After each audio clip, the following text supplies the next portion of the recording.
antecedentes do infrator quanto ao cumprimento da legislação de interesse ambiental.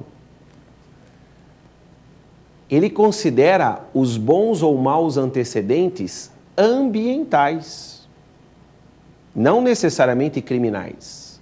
O juiz leva em conta os bons ou maus antecedentes ambientais. Vejam, o réu já foi autuado administrativamente 6 vezes.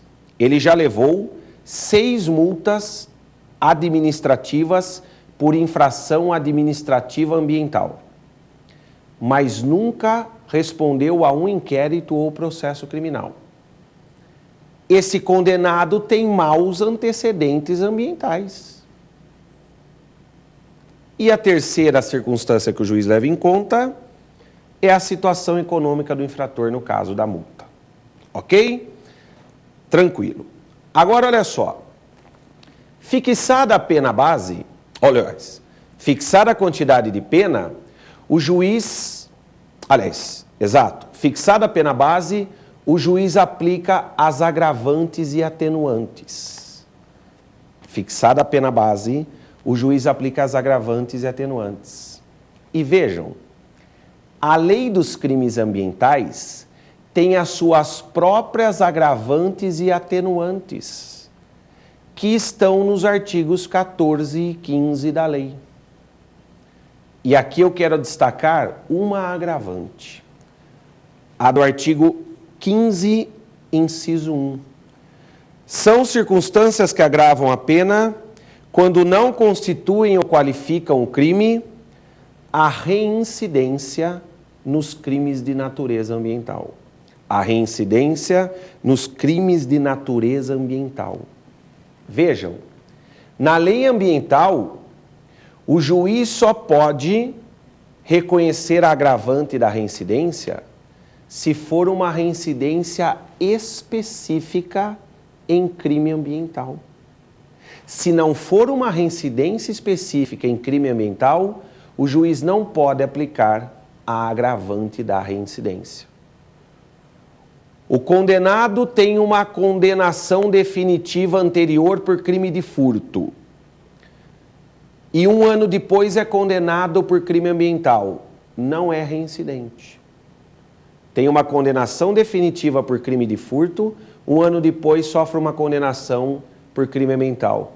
Não se aplica agravante da reincidência, porque não é reincidente específico em crime ambiental. Tranquilo? Bem, aplicadas as agravantes e atenuantes, o juiz então aplica as causas de aumento e diminuição de pena. Quais que ele aplica?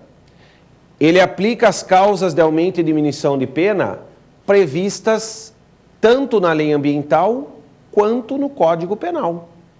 Porque o Código Penal aplica-se subsidiariamente à lei ambiental. Isso é o que diz o artigo 79 da lei ambiental. Então, no que a lei ambiental conflitar com o Código Penal, prevalece a lei ambiental por ser norma especial. Agora, no que a lei ambiental for omissa, aplica-se subsidiariamente o Código Penal, o Código de Processo Penal e a Lei 9.099, artigo 79 da Lei Ambiental. Tranquilo? Bom, então o juiz aplica as causas de aumento e diminuição de pena da lei ambiental e do Código Penal. Cumpriu a primeira etapa. Isso ele fará se o condenado for pessoa física ou se o condenado for pessoa jurídica. Em ambas as hipóteses. Agora, se o condenado for pessoa física, o juiz passa para a segunda etapa. Ele fixa o regime inicial de cumprimento da pena de prisão, se o condenado for pessoa física. E aí, para fixar o regime inicial de cumprimento de pena, o juiz aplica o Código Penal. Por quê? Porque a lei ambiental não tem regras sobre regime inicial de cumprimento de pena de prisão. aplica-se subsidiariamente o artigo 33 do Código Penal. Pois bem, cumprida a segunda etapa, o juiz passa para a terceira e última etapa, se for condenado pessoa física. O juiz verifica se é possível substituir a pena de prisão por restritiva de direitos ou por multa, ou então conceder sursi. Então eu vou falar agora das penas restritivas de direitos na lei ambiental, da multa na lei ambiental e do sursi na lei ambiental. Olha só. Se o condenado for pessoa física, o juiz aplica uma das penas restritivas de direitos previstas no rol do artigo 8º. Prestação de serviços à comunidade, interdição temporária de direitos, suspensão parcial ou total de atividades, prestação pecuniária e recolhimento domiciliar. Ó, recolhimento domiciliar. Por que eu estou dando um destaque ao recolhimento domiciliar? Porque a Lei 12.403, que alterou o Código de Processo Penal, que criou outras medidas cautelares diversas da prisão, criou a medida cautelar de recolhimento domiciliar.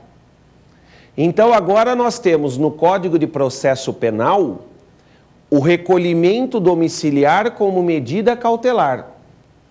E nós temos na lei ambiental o recolhimento domiciliar como pena restritiva de direitos. Pois bem, se o condenado for pessoa física, o juiz aplica as penas restritivas de direitos do rol do artigo 8º da lei ambiental. Qual é a duração dessas penas, Silvio? A duração dessa pena é a mesma duração da pena de prisão que foi substituída. Então, se o juiz condenou a pessoa física a 3 anos de prisão, ele substitui por 3 anos de restritivas de direitos. O prazo da pena restritiva de direitos é o mesmo prazo da pena de prisão substituída. Isso é o que diz o artigo 7º, parágrafo único da lei ambiental. Exceto no caso da pena do artigo 10. Exceto no caso da pena do artigo 10. A pena do artigo 10 é a interdição temporária de direitos, que consiste na proibição de contratar com o poder público, na proibição de receber incentivos fiscais ou quaisquer outros benefícios e na proibição de participar de licitações por 5 anos em crimes dolosos e 3 anos em crimes culposos.